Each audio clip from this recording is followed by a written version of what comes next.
Welcome everyone, I'm Keegs again, and we are going to be talking The Bad Batch.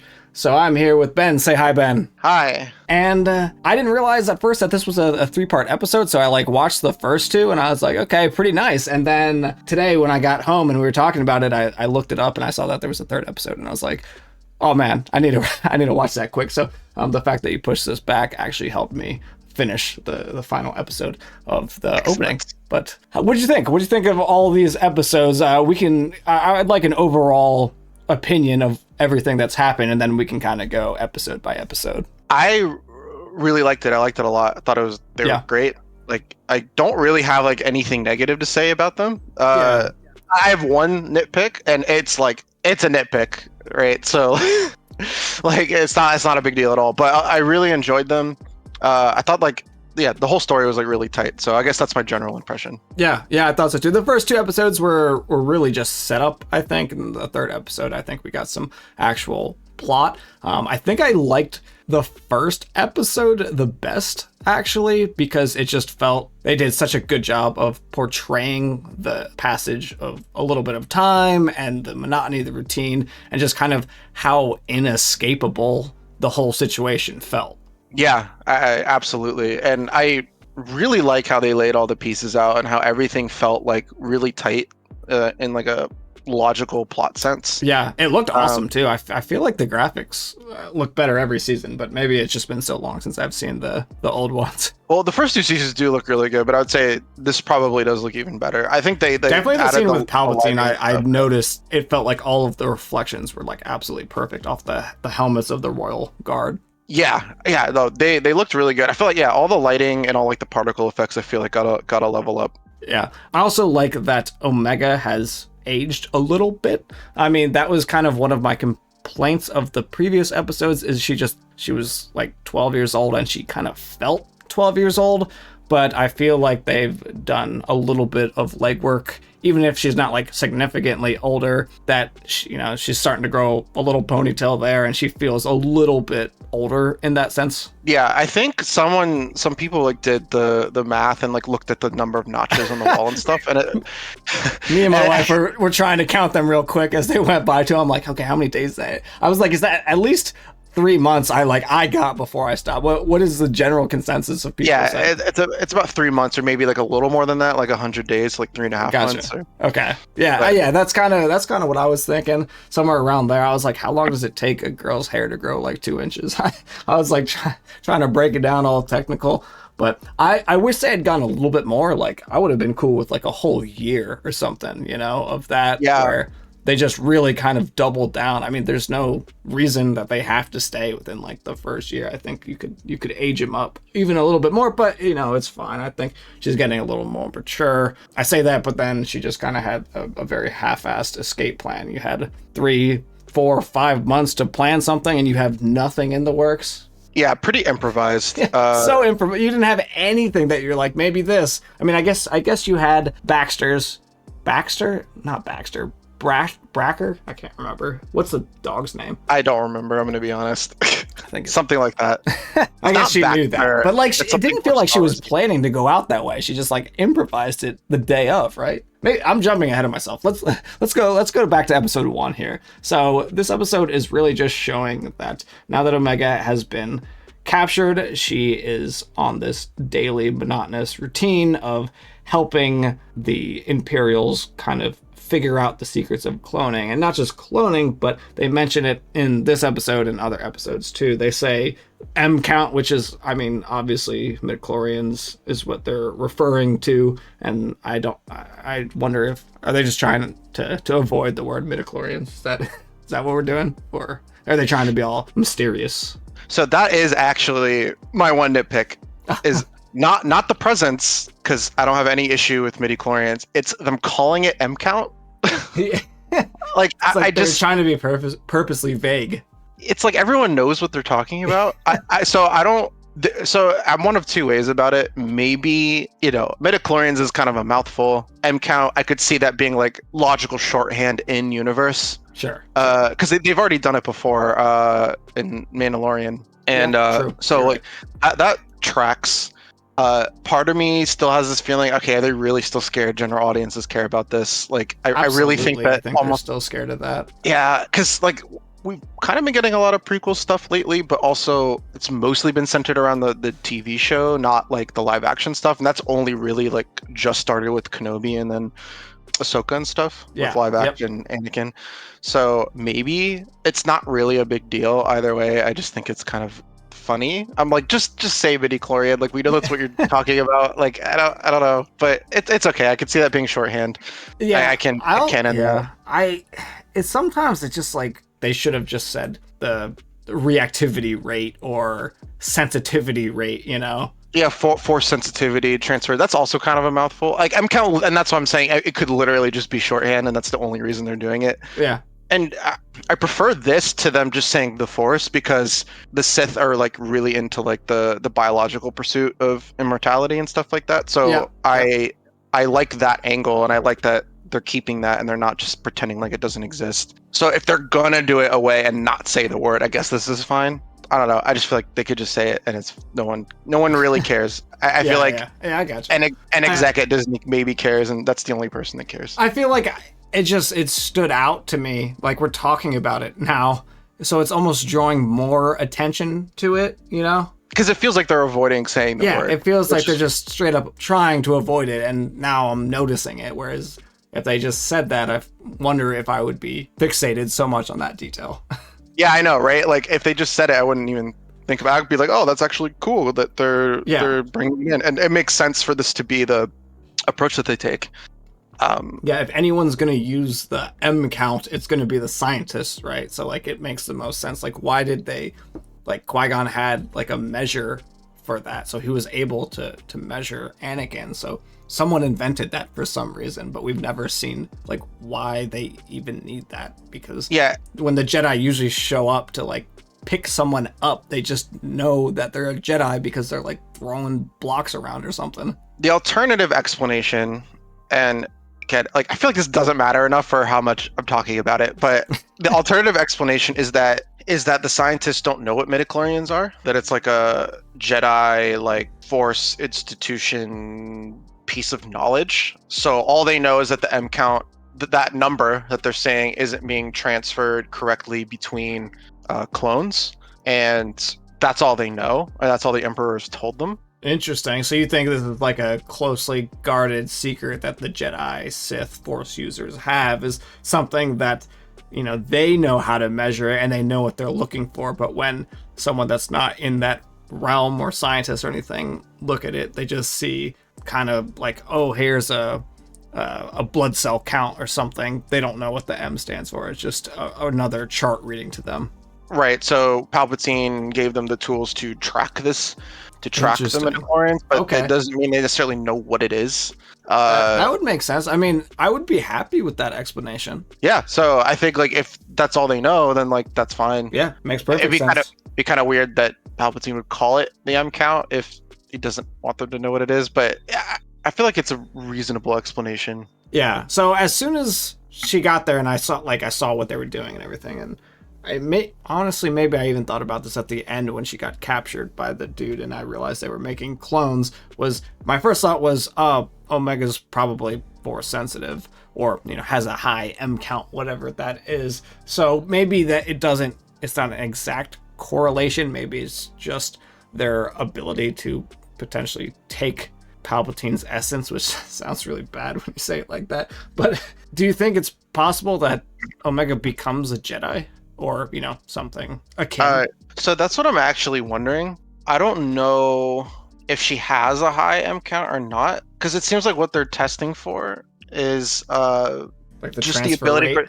The transfer rate. So like the degradation when they do a clone between the original and that. Okay, so she doesn't necessarily have a high M count. She has a high M count transfer rate, which means you can pour more M's into her. Right, and I would guess that the reason they're using the clones is because Jango maybe has some sort of property about him that allows that to happen. That could have been the reason he was chosen in the first place. I would assume they were just using all the clones because there's so many extra after the war ended that, you know, they were trying to put him to use. It seems more likely that I think you're right. But I'm wondering if maybe the original reason they chose Jango for the cloning to begin with was because Palpatine always had this like alternative motivation. Maybe it was part of the research he was doing with Plagueis, or maybe Plagueis found out the secrets and didn't tell Palpatine, and he's trying to figure that's those an things interesting out. theory. Yeah, I've seen it brought up before that it doesn't necessarily mean she is very force sensitive, just that the M count degradation is the only thing that they're checking. I gotcha. Okay. Huh. Well, I guess we'll see. I mean, she hasn't really demonstrated any signs of being force sensitive herself up to this point. I wouldn't dislike that.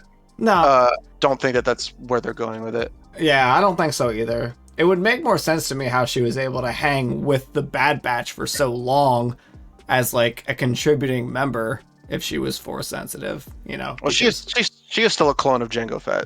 So. Yeah, but she's also like 10, so 12, and clones are that old too. And she is also she's a clone that was made from the original like genetic material that they had from Jango. So I don't think all the clones are like she's that. She's not advanced age, I don't think either. I don't think she has that advanced age gene. So I think that's part of what makes her unique to the other clones, is that she is directly from him. The same thing with Boba Fett. Yeah, okay. That makes perfect sense. But that was pretty much all of episode 1. It was just showing her life there in the Imperial laboratory. So we didn't get much more than that, other than just like some groundwork for the other ones.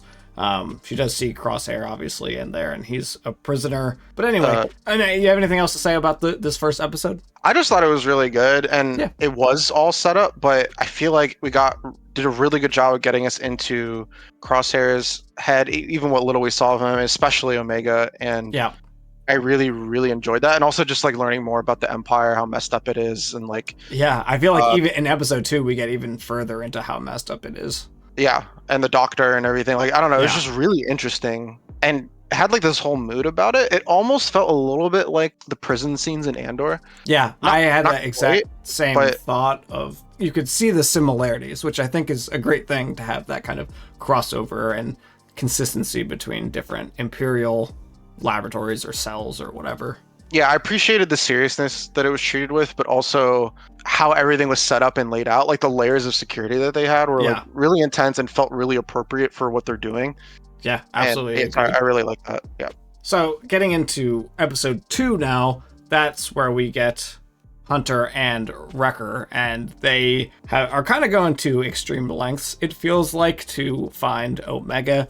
It seems like they're getting a little bit desperate, and they went to this really cool castle. I don't know what the name of that species is. I'm pretty we've seen it before. I know they were in Rebels, but I don't know what they're called. Do you know what the name of that alien is? Are you talking about the vines? No. At the beginning, when he makes the deal with bringing the pike. Oh, yeah. Okay, so I don't know what they are, but they look like I'm like, it's on the tip of my tongue. I'm telling you, it's the same species as the smuggler from Rebels. I don't think I spelled that right. Zagarian? No, it's not them. They don't have horns. Yeah, I have no clue. No clue. I feel like it's just gonna Vizago. Sakatra Vizago. So what is he? He's a Devaronian, which I would have never guessed. Devaronian. Okay. So that's the place he goes, to the They look like tieflings, but yeah, they do. Anyway, those guys seem pretty cutthroat, so they're just throwing people down holes and things, and Wrecker and Hunter did a mission for him, and they're still about to throw him in the hole, but I guess they were pleased or whatever that they got the pike who cut off the horn of her son, I think is what it was. I guess that doesn't matter. Long story short, they get the coordinates to a laboratory. It doesn't happen to be the correct or current laboratory that Omega's in, but they show up and it is just completely destroyed by an orbital bombardment. Yeah, it seems like that's like the go-to. They don't want anything surviving or anything. Yeah. They just get rid of all the evidence, and it's really messed up, especially probably even worse with the Kaminoans, because at least on this planet, it seemed like it was sort of a primitive planet. There weren't like people there. or alien-like people. Yeah, they got the plants, and that was about it, and those vines and things or whatever, which they said was an experiment like gone wrong by the Empire, which to me is kind of wild because if you think about it, they basically just screwed that entire planet over, right? I mean, those vines are just growing and eventually going to encase the entire planet, and that thing is going to be just one giant symbiotic plant. Well, it looked like a Sarlacc, right? Yeah, but like a different, like a mutated version that apparently was constantly growing. But it did look like a Sarlacc. I definitely agree. Anyway, they find a bunch of like teenage clones that were able to escape before the bombardment, and they're trying to find a way off planet. And they end up telling Wrecker and Hunter that on the console there might be some information that would tell them where the next laboratory is. And they go through all this effort to find that data pad, and really they get almost nothing out of it. I mean, virtually zero, right? They got a sector, which seems like it would contain a ridiculous amount of space, right? Yeah. So, and that's good. I'm glad they weren't just able to go there and like get exactly what they needed. And I thought that was good. I feel like Star Wars has been doing this more lately, where it feels like a lot of attention is paid to details like that, and making sure that the story doesn't like contrive itself. It doesn't feel like, oh, everything just always falls into place. They always get exactly what they need, which I think makes sense. You could justify that when it's like force wielding characters, I think, a lot more, but when it's like just that's fair. People, then I can justify it anyway, because I can be like, the force of the universe is pulling them together, even if they're not force sensitive. It's not a big deal either way, but I appreciate like that the Empire isn't so dumb that they like would just leave that there. That sort of information. A sector maybe, because you would have to tell ships where to go, but maybe you don't tell them where to go until they get to the sector or something. Anyway, I just appreciate that. I do too, and I think that it was important for Omega and I guess Crosshair to escape on their own too, and not just be rescued again, because they can't always be seen as like the damsel in distress. Like, she has to learn to stand for herself in a lot of these situations, and I think these are kind of good times to show that she is capable of doing stuff herself without, having someone holding her hand the whole time. And this was that was great. That's next episode where she and Crosshair escape. But I enjoyed episode 2. I'd say of the 3, it was my least favorite. But I still enjoyed it, and I think I enjoyed it even more because it was part of a 3-episode block I got to watch, rather than like if it was the only one you saw this week, you might be like, I feel like when we get into the story. It would have been a little deflating if like, okay, they went through all that, we did this whole mission here, then they didn't really find what they need, and then it's like, exactly. Okay. Like, there's like a logic to that, but then there's also like, Well, I feel like it would have made more sense, and I thought like this might kind of happen in some way, but you introduce these characters and have them be reoccurring characters, so it's more of a character introduction episode. Obviously, they just said to the teen clones that they're like, okay, we're just gonna drop you off this island or whatever. But I thought they might join up in some way with the Bad Batch, because they were like, we're soldiers without an army, or cadets without an army, and I'm like, I feel like that's like a perfect segue into them joining the quote-unquote army of the Bad Batch. But I guess not. I guess they're just gonna go drop them off and talk to them later.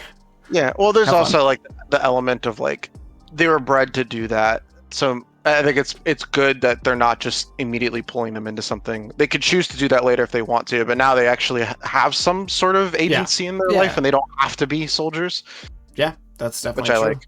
And some clones definitely did not want to be soldiers. That's right. Anyway, I think that episode wraps up with them throwing a bunch of grenades in the mutated Sarlacc and then flying off, not really getting the answers that they needed. And then let's roll straight into episode 3, because this was one of the best episodes of the 3 as well, I guess. Either the best or the second best, I think.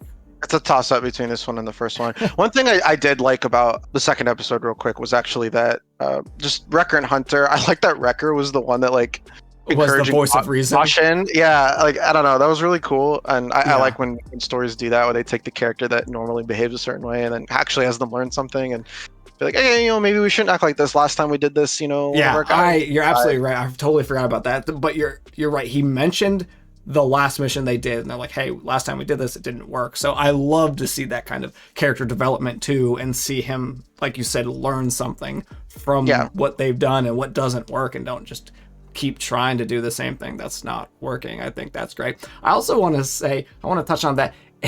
It was so sad to see those two, like their whole crew has just imploded with Tech dying, Crosshair getting arrested, Omega getting detained, Echo leaving to go help Rex. Like, what a sad state of the crew, you know? Yeah. No, I'm totally with you on that. It looked so depressing seeing those last two together. I'm like, this is bumming me out, man. You need to get your crew back together. I think that's the other element of it, is they feel like, it's sad. Getting back over to episode 3. So in this, we find out like the reason that Nalase is she's hiding Omega's blood because she knows that it's gonna have the exact thing that they've been looking for. So she's been slowly sabotaging the results of the scientific survey because she knew exactly what they were looking for.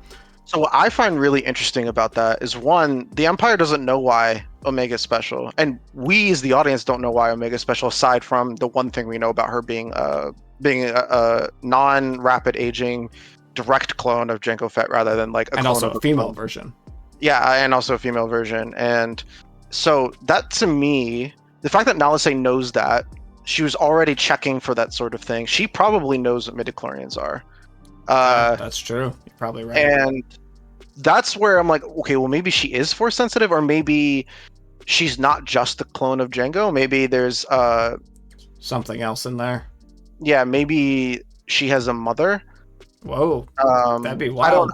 I don't know. Like, I feel like there's more to it, and I feel like it's odd. Like Nalase already knew that. Not only did she already know that, which would make sense because she was like Omega was like her project, but like, why does Omega have that characteristic? And no one else does. Yeah, and it could just be something as simple as like, because she's the only, aside from Boba Fett, the only like direct clone of Jango. That's the reason. Yeah. Maybe the degradation is caused just by cloning from a clone. But there's also no reason to think that Jango was force sensitive, because Boba's not force sensitive. You know. No, I don't think so either. Neither of them were force sensitive, so I don't know why being a direct clone would change that fact. I feel like something else has to be involved. Well, I'm thinking the direct clone could have something to do with your M count being maintained, because I think so everybody has an M count. It's just that most people don't have one high enough to be a Jedi. True. And so I'm thinking maybe because she's not a direct clone that's the reason. But I feel like the Empire would at least know that about her, because I'm pretty sure that's why they were going after her originally. You think so? I don't think so. Or maybe that was Nalase that was trying to get her back. I don't actually recall. But so I'm thinking, they had her in custody and never thought to like do anything with her other than use her as leverage against Nalase. Yeah, that's true. So maybe that's the only reason the Empire wanted her. Yeah, that's right. That's the only reason the Empire wanted her, was for leverage. But you would think that they would at least know about her being the direct clone. So that's why I think that you're probably right, and I think that I'm right, that there's more to her creation than just being Jango Fett's clone. Yeah, I definitely think so. Also, speaking of which, the only other female clone, right, is, what's her name? Emerie, I think it is. Yeah, the only other one that we see. There may be like one other one, but scientist. Yeah, she's being brainwashed, right? Like, that thing on her head's making her like a robot, I feel like, because I feel like she's way too accepting of orders. Well, she would still have the compliance thing in her, right? Like, so the only reason because like all the other clones that are walking around like are also being compliant with everything.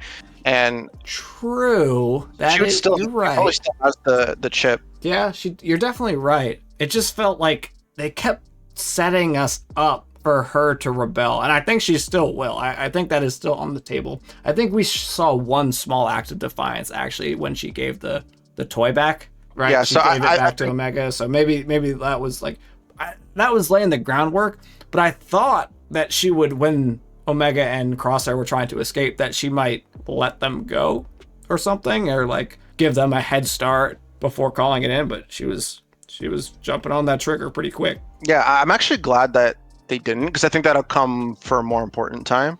Yeah. I definitely think it's coming still. I really thought it was going to be now. Yeah.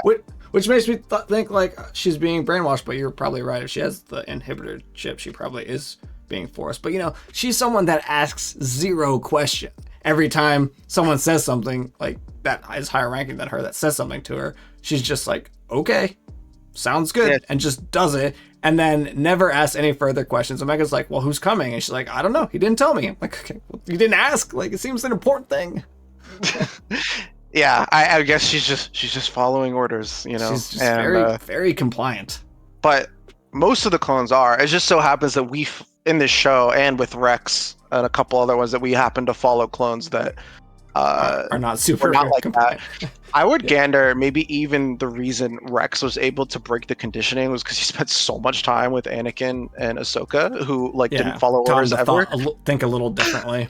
Yeah, so that might be. Eventually, he did succumb to it. Like, I mean, he only resisted the inhibitor chip for about 30 seconds. Yeah, exactly. So I think maybe that was maybe why. So still had to cut it out. Most of them are not able to do that or don't have these connections to break free of that. But I think that's around. So we see them doing that, and I think that's also when we learn that the only reason they have Omega here is to have Nalase do the things that she needs to do. Yeah, and that's when we find out there's going to be a visitor.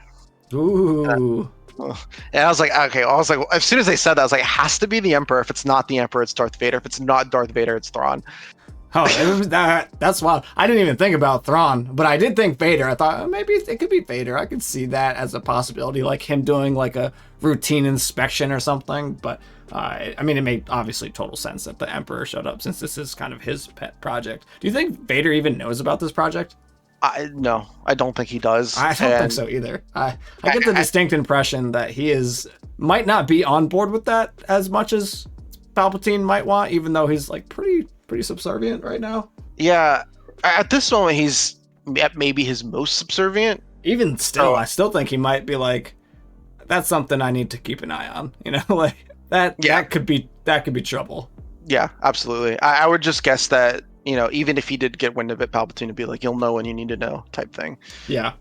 And I just. Do you just want to go over the Palpatine stuff since? Yeah, let's do it. And then so Palpatine comes and they reveal basically that they're doing something called Project Necromancer, and that was sort of the suspicion. Like a little nail on the head there, huh?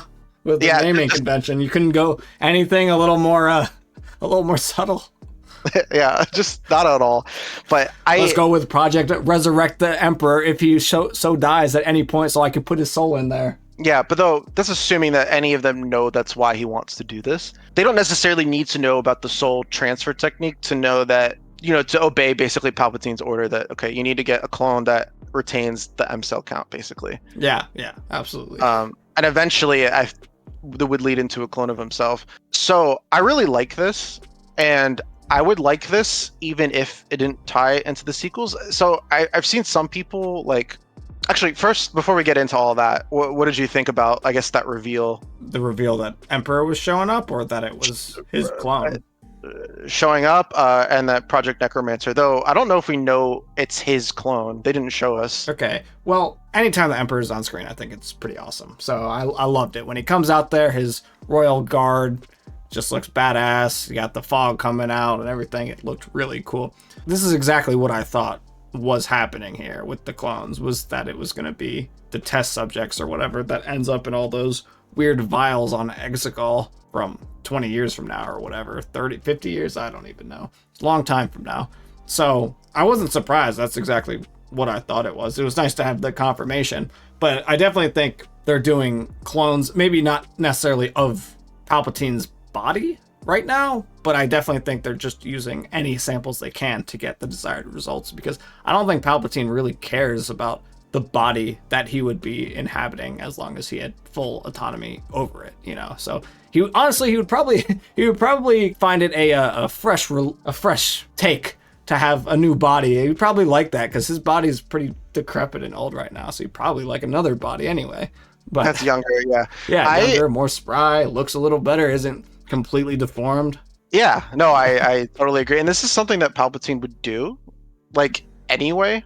I feel like just purely based off what we know, say like you only seen Star Wars up until episode 3, and you're actually watching it chronologically for whatever reason, you're doing all the shows and stuff. Like episode 3, when he brings up about midichlorians create life and blah blah blah blah blah, like it makes perfect sense to me that these would be the sort of experiments he'd be running. And I don't even think like it absolutely does tie into what happens in 9, but it doesn't need to, I think, to make sense and be compelling, which is also why I really like it, because I feel like even if you don't like 9, this is something that would like make sense. It's not like they're gonna like introduce stories that like well, it's I mean, as the Clone Wars was to the prequels, I think anything that can expand on and enhance the lore, whether or not you liked it to begin with, it can make the result better, right? I like the prequels more after having seen the Clone Wars, and they don't have to be mutually exclusive. It's nice when the movies are self-contained and they provide a great story all in one neat package, but that's not what we got, so I'm all in to get that supplemental material, to get the explanations that I wanted, Yeah, I think the only difference here is I don't think that the Clone Wars actually filled in any holes that the prequels left. I think it just explained things to people in a more conventional way that was already there. Like, like the doubt in the Jedi and like the corruption of the Republic and all that stuff was already there. That's why all that stuff was already there. And yeah, I see what you're saying. Like they didn't invent anything new, really. They just elaborated on the things we wanted more of. Right, they're not elaborating on the plot, though we did get to see Anakin be a regular guy, which I think was the biggest strength of the Clone Wars as a show. Yeah. And George Lucas has even said that was one of the reasons he wanted to do it, because maybe he felt like he should have shown it more in the movies, which I would say if I had an overall criticism about those, I would have done that too. Yeah. But it's not filling in like plot issues that it just goes, oh, like if you didn't get it by watching the prequels and then you watch the Clone Wars, you go back to the prequels, you're like, oh, okay, so this, like that's all there, like all of it's there. Maybe you just didn't understand that that's what it was presenting. Yeah. Whereas like episode 9 just doesn't explain anything. So like it's like different holes. Yeah, well, they're relying on this kind of supplemental material to fill in those gaps. Yeah, and also I think if you're somebody that doesn't like the story of the prequels, which I think is not most people, but like if you're somebody that didn't like that story, I don't think the Clone Wars show is fixing that for you. So I don't know, like I don't engage with people that don't like prequels or the Clone Wars, so like I don't really know. So but if you don't like the prequels, you don't like half of Star Wars. Yeah, exactly. So the sequels, however, were made under very different circumstances, and I also feel like... Well, I think they were intentionally trying to be vague in the sequels because they didn't have a clear vision and felt that it could be elaborated upon later as well. Possibly. So, like, if you're somebody that doesn't... Moreover, like, if you're somebody that doesn't like the overall story that they told, like, I don't think there's anything that we're going to get from this that would fix that for you. If your main issue is, okay, they didn't explain X, Y, Z, etc., then, like, all of this is going to be really great for you. For me, it's like I kind of like it in a vacuum anyway, because it makes sense for Palpatine to have done this. And I'm sort of coming around on Palpatine coming back anyway. Like there's other things that I don't really like about the sequels, but I was fine with him coming back. I didn't love how they did it. Yeah, there's a lot of like thematic. I think that was the general consensus too. People, when that trailer dropped that had like Palpatine in it, I feel like the general vibes were people were kind of excited and really interested, and then they saw it and then they were like, that's not how they wanted it to happen. Yeah, it's clear that it was never a plan. So, but if it had been a plan and you kind of look back at the previews too with this new context, it would have been like, oh, okay, that's really cool. Anyway, so like I guess like I my point being, I sort of like empathize a little bit with the people that are like, oh, it's tying into 9, who cares? And it's like, well, this is something Palpatine would do anyway, is kind of my point. So like, you don't have to even think about 9, I think, to enjoy this, because it's something the character would do. Yeah. It definitely is something that he would do, trying to extend his life in any means possible. Yeah, and we know that he was lying about the ability to persist and live forever, because he says he lied in Revenge of the Sith, basically. Not outright, but he says, I don't actually know, but together I'm sure we could find the blah, blah, blah, blah. Yeah, he does, and that's why he's looking for methods like this. And it's pretty clear that these methods were not fully developed still by the time he died. Otherwise, he probably would have been back a lot sooner. Yeah, so I'm guessing that it takes a really long time. I think it's so cool. I don't know who they were looking at or what they were looking at when they went in there. I know that they were still testing on Grogu and the Mandalorian, and they still had him. Oh, huh. So yeah, that'd be interesting. It's sort of, or they didn't still have him. Din Djarin took him back to them. So at some point, they get Grogu. Later, that would be him. a really awesome tie-in, actually. Yeah, so I'm thinking that might be Grogu, which would be really cool. Yeah, that would be really cool. Now I'm excited. Now you got my hopes up for who. And then it's the Bad Batch that saves him, which would be really cool. I don't know. Then you'd also have to explain how like they lost him to begin with. So maybe they just know that Grogu's alive. Well, and absolutely, that's why they want him, and gonna save him, right? Like that's. Yeah, I think that's pretty clear. Yeah, though it could be if it's Grogu, and it could be that they don't have Grogu at all, and it's just they were looking for him because they found a lead and found out that this Jedi was still alive from that time period, and then went to go get him, basically.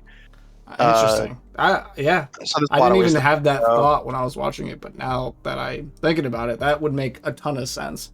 Well, because it'd be kind of weird if he's rescued from the temple, then captured by the Empire, then at some point freed again, and then brought back by Din Djarin, so he's back under the control of the Empire, and then he, like, I guess takes him back like the next day. Like, it's just a lot of like, you know, changing of hands that feels a little weird. I mean, it wouldn't be a big deal. I think you could tell a compelling story with that here, but like when you look at it big picture, it's like, okay, go back and forth and back and forth. I don't know. I guess we'll find out. Yeah, but so, and then I guess Omega and Crosshair are able to escape when Nala say, you know, the Emperor shows up, and Nala say is like, hey, you got to get out of here now, because now that they have your blood, they're going to realize exactly how valuable you are. So she gives Omega this really half-baked plan that's like, just go back to my room and take my data pad and just get out of here or something. Like, why would Nala say have access to all the doors also? Like, I guess maybe they're like, she's not gonna try to escape because we have Omega, so I guess that's the reasoning. But anyway, they do this really improvised plan, which I honestly loved Crosshair through this whole thing, because he was consistently telling her that this is a dumb plan and it's not going to work and we should have thought this through, but yet he's still going along with it, you know? He's like, that's dumb, it's not going to work. And then she's like, just whatever, just make a distraction. And he's like, I mean, all right, like, if that's what you want. And like, he keeps doing it, but he keeps also at the same time saying how he thinks that this is dumb, you know? He's like begrudgingly going along with it. It's because part of it's like his spirit's broken, you know, like he probably regrets a lot of the things he did in service of the Empire. And also, you know, he's just been here for a while. Yeah. You know, that's probably not very pleasant either. And he's probably lost all hope and happiness. And so, I mean, it is a totally improvised plan, and his pessimism about it makes sense logically, but also like emotionally, I understand why he'd feel that way. Yeah, but they had a fun little escape scene and everything, and obviously they were able to get away because then Emerie comes in and tells, what's the guy's name? Hembree or something like that? The doctor? Yeah. Hemlock.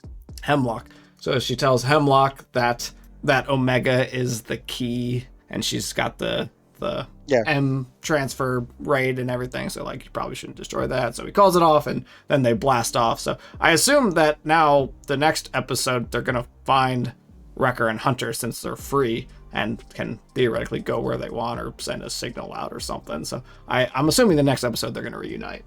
Yeah, maybe at the end, or I don't like. I was actually surprised the way that all happened the way they did, because I thought like that they was gonna lead up to them saving them.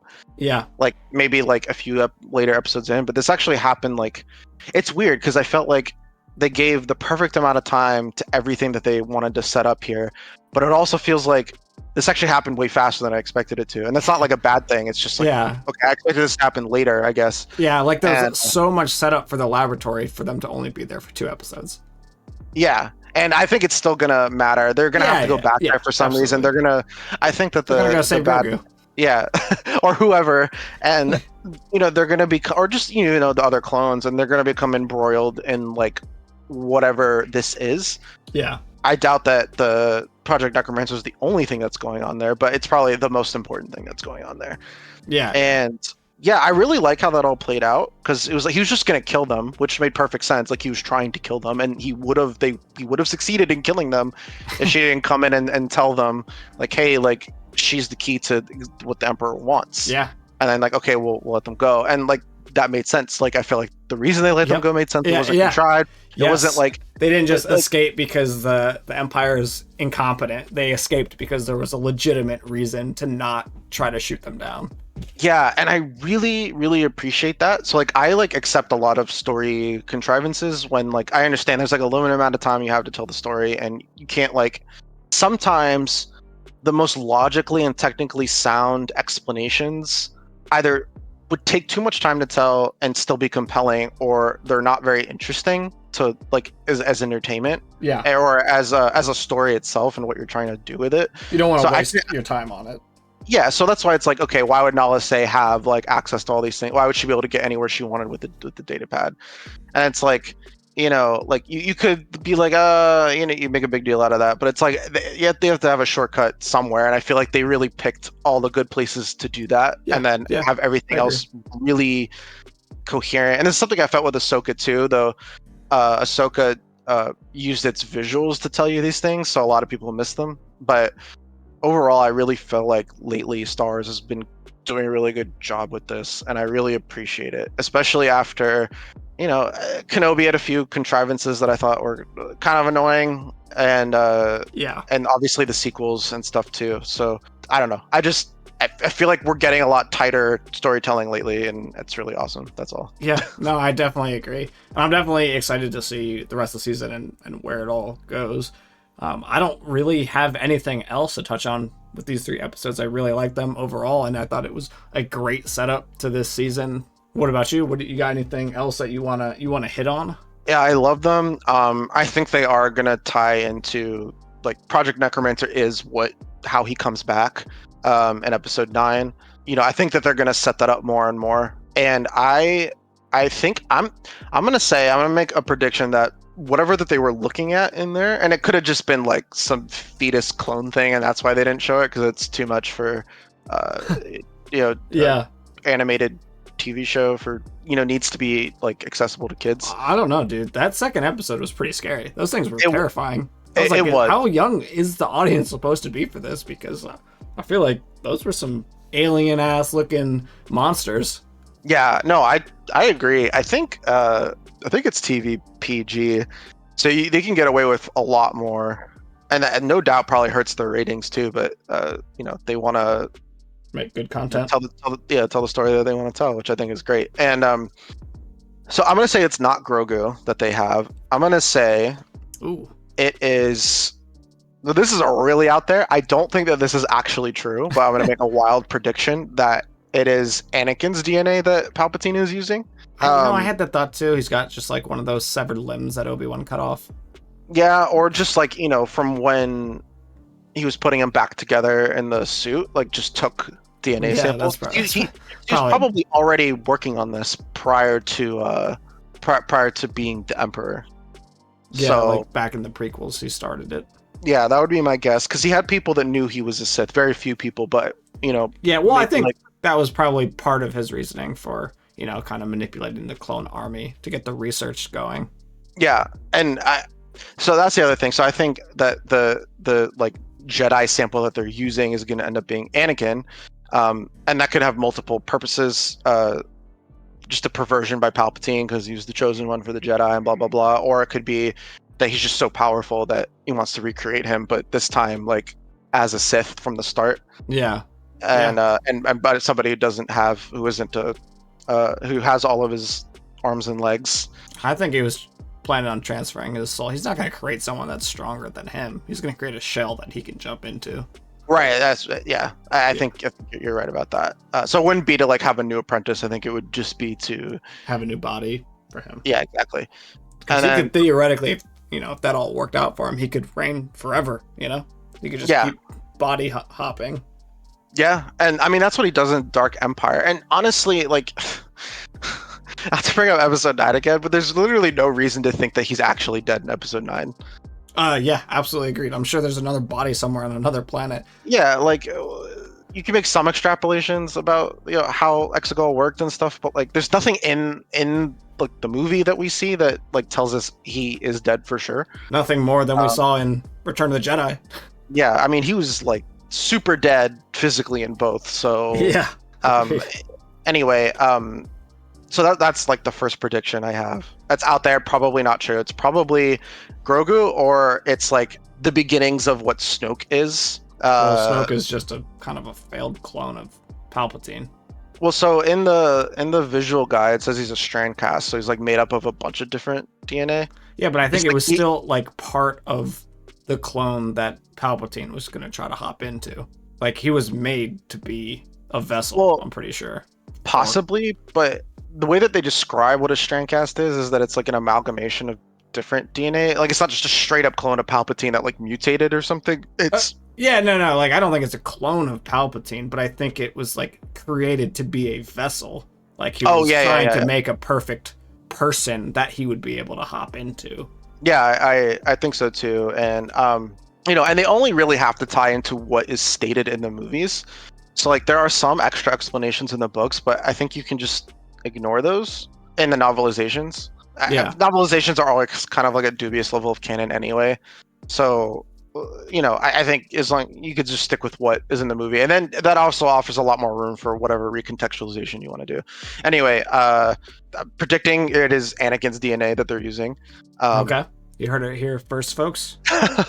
And probably not the case. It's going to be like Grogu, or like I said, like the strand cast, whatever Snoke is. That's going to be like the first version of what they try. Yeah. Rather. And then I think that pretty obvious prediction, I think, but they're going to have to go back to Mount Tantiss for some reason. Yeah. Yeah. I think that is not the last we're going to see of that laboratory. Yeah, I think whatever the deal is with Omega is going to be a big driving point. It's not just going to be they rescue them and then okay, they want to go back and free the clones. I think that there's a bigger conspiracy about Omega, and if it's not like anything crazy, like I wouldn't mind, maybe now let's say just noticed that she had a higher M cell count, or had a higher had the same M count that Jango had, whereas the other clones didn't, and there's not much to it other than that, and that'd be fine. But I think that there probably is something more, and the Empire just doesn't know it. And I think maybe at some point they find out. Maybe the revelation that she retained it leads them to digging deeper into like the information and records that they have.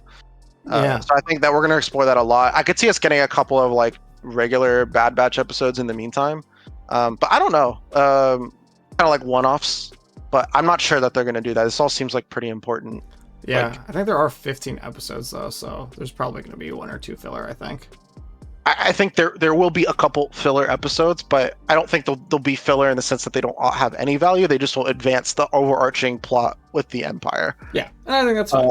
I think you look back on a lot of that stuff too with more fond memories, and like it sucks sometimes when you're watching it week to week and it's like, oh, we didn't get anywhere, felt like a waste. But like if you look back on it, like it really rounds your perspective of the show and the characters, and it makes you feel like the world is more lived in and full.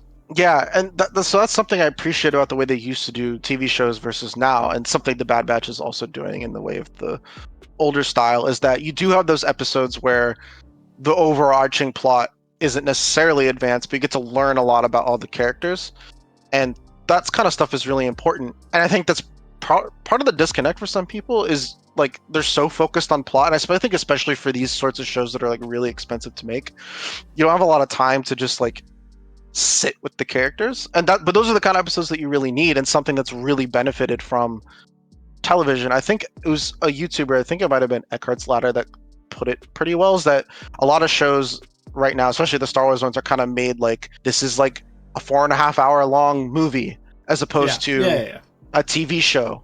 And those formats are different and they have strengths. And I think I would actually love to see, the next season of Ahsoka spend an episode where nothing crazy happens and they just like kind of hang out. Yeah.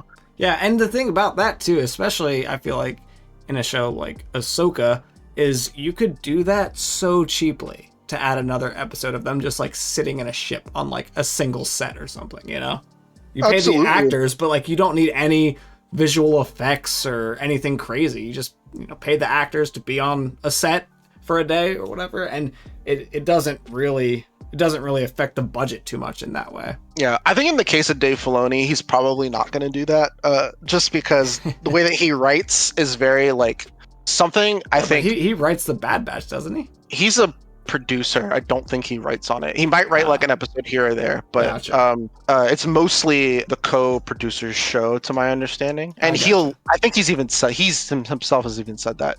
But something that I think he got from George Lucas, which I think is not something people notice a lot. I think people are noticing more and more these sorts of things now that they're reevaluating the prequels and stuff, is that he makes so much good economical use of screen time for things, like getting so much across in X amount of time without it feeling like wasted or pointless, that like you think about how much happens in Revenge of the Sith and how maybe like one or two things could have used a little bit more breathing room, but like how much was in there and like told well. Yeah, that I think that's something Dave Filoni got from George, and the broader point being here that maybe that's not something he'll be able to do just because he's so used to writing in a certain way and being economical with the time, which I think is why he leans a lot on the visuals and why he doesn't like explain everything. Yeah, I gotcha. That makes a ton of sense. That wouldn't surprise me.